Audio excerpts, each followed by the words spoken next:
Viewers, welcome to my channel. ప్రధానమంత్రి ఉచిత wifi పథకం కింద ప్రతి ఒక్కరికైతే ఇంటర్నెట్ సౌకర్యం అయితే కల్పించబడనుంది. అయితే నేటి డిజిటల్ ప్రపంచం ఇంటర్నెట్ సదుపాయం విద్యుత్ లేదా నీటిలాగే చాలా అవసరం అయితే మారింది. ఆన్లైన్ తరగతులు హాజరయ్యే విద్యార్థి అయినా, డిజిటల్ చెల్లింపులకు అంగీకరించే దుకాణదారుడైనా, ప్రభుత్వ ఫారంను డౌన్లోడ్ చేసుకునే పౌరుడైనా ఇంటర్నెట్ కనెక్టివిటీ అయితే చాలా అవసరం ఉంటుంది. అయితే మొబైల్ డేటా ప్యాక్లను అయితే పదే రీఛార్జ్ చేయడం ఖరీదైనది కావచ్చు. ముఖ్యంగా మధ్యతరగతి మరియు తక్కువ ఆదాయం కుటుంబాలకైతే ఈ సమస్యను పరిష్కరించడానికి భారత ప్రభుత్వం ప్రధానమంత్రి వైఫై యాక్సెస్ నెట్వర్క్ అయితే ఇంటర్ఫేస్ పథకం అయితే ప్రవేశపెట్టడం జరిగింది. ఈ పథకం పబ్లిక్ వైఫై హాట్స్పాట్ల ద్వారా సరసమైన ఇంటర్నెట్ సదుపాయాన్ని విస్తరించడంగా లక్ష్యంగా అయితే పెట్టుకుంది. పిఎం వాణి పథకం అంటే ఏమిటంటే, పిఎం వాణి అనేది స్థానిక స్థాయిలో పబ్లిక్ వైఫై నెట్వర్క్లను ప్రోత్సహించడానికి రూపొందించిన కేంద్ర ప్రభుత్వ చొరవ. ప్రజాదరణ పొందిన నమ్మకానికి విరుద్ధంగా ఈ పథకం అయితే అపరిమిత ఉచిత ఇంటర్నెట్ను అయితే అందించబడుతుంది.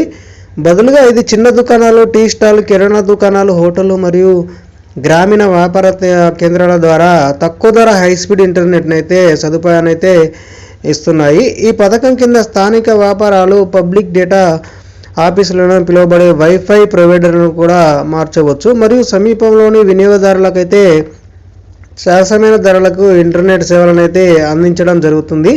ఈ పథకాన్ని టెలికమ్యూనికేషన్ విభాగం అయితే అమలు చేస్తుంది మరియు ఇది ప్రభుత్వ విస్తృత డిజిటల్ ఇండియా మిషన్లో ఇది ఒకైతే భాగంగా ఉంటుంది.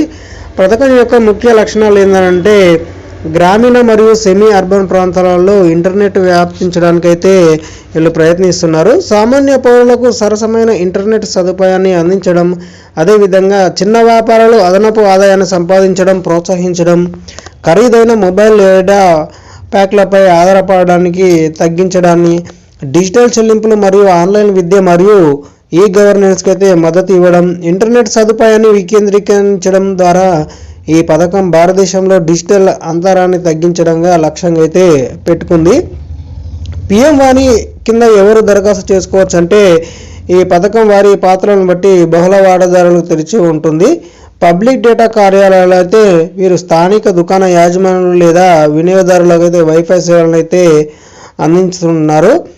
ఎవరు పీడీఓ కావచ్చు అంటే, చిన్న దుకాణాలు యజమానులు మరియు కిరాణా దుకాణాలు, టీ స్టాళ్ళు, హోటళ్లు మరియు రెస్టారెంట్లు, గ్రామీణ వ్యవస్థాపకులు.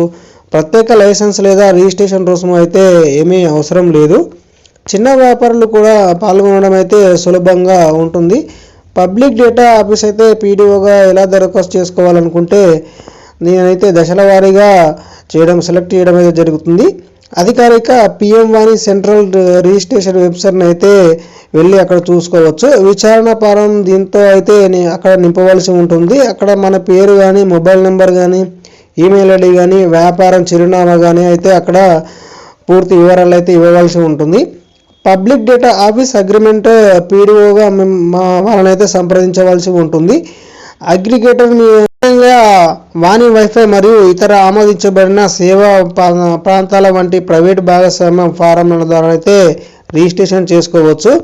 అగ్రిగేటర్లు మరియు యాప్ ప్రొవైడర్ల కోసం అయితే రిజిస్ట్రేషన్లు చేసుకోవాల్సి ఉంటుంది. పబ్లిక్ డేటా మరియు ఆఫీస్ అగ్రిగేటర్స్ అయితే దీని యొక్క కీలక ప్రయోజనం ఏంటంటే, రిజిస్ట్రేషన్ ఫీజు అయితే ఉండదు. అదేవిధంగా లైసెన్స్ రుసుము కూడా ఉండడం అయితే జరగదు. ఇది స్టార్టప్ లేదా టెక్నాలజీ కంపెనీలు ఆర్థిక భారం లేకుండా పాల్గొనైతే ప్రోత్సహిస్తుంది. అదేవిధంగా వ్యాపార నమోదుకు అవసరమైన పత్రాలు ఏంటంటే, కంపెనీ యొక్క పాన్ కార్డు అవసరం ఉంటుంది. అదేవిధంగా నమోదుకు అవసరమైన పత్రాలు కంపెనీ యొక్క పాన్ కార్డు మరియు ఇన్కార్పొరేషన్ లేదా ఎస్టాబ్లిష్మెంట్ సర్టిఫికేట్ అయితే ఉండాలి. అదేవిధంగా మెమరాండం మరియు అసోసియేషన్ ఆర్టికల్స్ అయితే ఉండాలి. అదేవిధంగా వ్యాపారానికి సంబంధించిన చిరునామా ఏదైనా ఒక రోజు అయితే కంపల్సరీగా ఉండాలి. అధికృత ప్రతినిధి యొక్క ఏదైనా గుర్తింపు అయితే ఉండాలి. సామాన్య పౌరులు పిఎం వాణిని ఎలా ఉపయోగించగలరంటే, వినియోగదారుల కోసం అయితే గూగుల్ ప్లే స్టోర్ నుండి ఏవైనా పిఎం వాణి అనుకూల మొబైల్ యాప్ని అయితే డౌన్లోడ్ చేసుకోండి. యాప్ తెరిచిన సమీపంలో వైఫై హాట్స్పాట్ల కోసం అయితే అక్కడ వెతికించండి. అదేవిధంగా తగిన ప్లాన్ను ఎంచుకొని రోజుకు 5-6 రూపాయల నుండి అయితే ప్రారంభమవుతుంది. డిజిటల్ చెల్లింపు చేసి బ్రౌజింగ్ కూడా ప్రారంభించవచ్చు. ఈ ప్లాన్ బ్రౌజింగ్ ఆన్లైన్ చెల్లింపుల ఫారం నింపడం లేదా డాక్యుమెంటేషన్ డౌన్లోడ్ చేయడం వంటి స్వల్పకాలిక అవసరాలకైతే అనుకూలంగా ఉంటుంది. దీని యొక్క ఇంటర్నెట్ వేగం మరియు ఖర్చు విషయానికి వచ్చినట్లయితే ఇంటర్నెట్ వేగం మరియు ప్రాథమిక బ్రౌజింగ్ మరియు డిజిటల్ సేవలు అనుకూలంగా అయితే ఉంటుంది.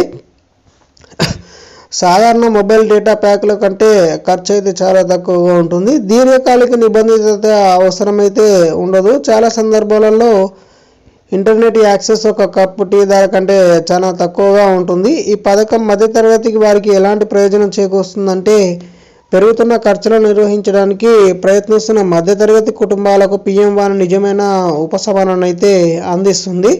సరసమైన ఇంటర్నెట్ యాక్సెస్ మరియు పిల్లల చదువుకోదగినది, కార్మికులకు కనెక్ట్ అయ్యి ఉండగలరని చిన్న వ్యాపారాలు అధిక డేటా ఖర్చుల గురించి చింతించకుండా డిజిటల్ చెల్లింపులను అయితే దీని యొక్క ప్రవేశపెట్టడం అయితే జరిగింది. అదేవిధంగా అదే సమయంలో చిన్న దుకాణ యాజమాన్యాలు మరియు ఇంటర్నెట్ సదుపాయాన్ని పంచుకోవడం ద్వారా అదనపు ఆదాయాన్ని అయితే వీళ్ళు సంపాదించుకోవడానికి ఇది ఉపయోగకరంగా అయితే ఉంటుంది. ఈ పిఎంవాన్ యొక్క స్కీమ్ విషయానికి వచ్చినట్లయితే ప్రధానమంత్రి వైఫై యాక్సెస్ నెట్వర్క్ ఇంటర్నెట్ పథకం డిజిటల్ చేరిక వైపు నిశ్శబ్దంగా కానీ శక్తివంతమైన అయితే ఒక అడుగు ముందుకేసింది. బహిరంగ ప్రదేశాల్లో తక్కువ ధరకు ఇంటర్నెట్ అయితే అందుబాటులోకి తీసుకురావడం ద్వారా మరియు చిన్న వ్యాపారాల సాధికారిక కల్పించడం వల్ల ఈ పథకం విద్య, ఉపాధి మరియు రోజువారీ డిజిటల్ అవసరాల మద్దతుగా ఇస్తుంది. అదేవిధంగా పౌరులు మరియు దుకాణ యాజమానులకు ఈ చొరవ నుండి ప్రయోజనం పొందవచ్చు. ఇది భారతదేశ డిజిటల్ భవిష్యత్తును ఒక ముఖ్యమైన స్తంభంగా అయితే చెప్పుకోవచ్చు. ఈ వ్యాసం ప్రజలకైతే అవగాహన కోసం దరఖాస్తు చేసుకునే ముందు లేదా పెట్టుబడి పెట్టే ముందు అధికారిక పోర్టల్ సంబంధించి అక్కడికి వెళ్ళైతే మనం ఒకసారి చెక్ చేసుకోవాల్సి ఉంటుంది. Thank you friends, thank you for watching. ఇలాంటి ఇన్ఫర్మేటివ్ వీడియోస్ కోసం మన ఛానల్ని అయితే సబ్స్క్రైబ్ చేయండి, లైక్ చేయండి, షేర్ చేయండి. Thank you friends, thank you for watching.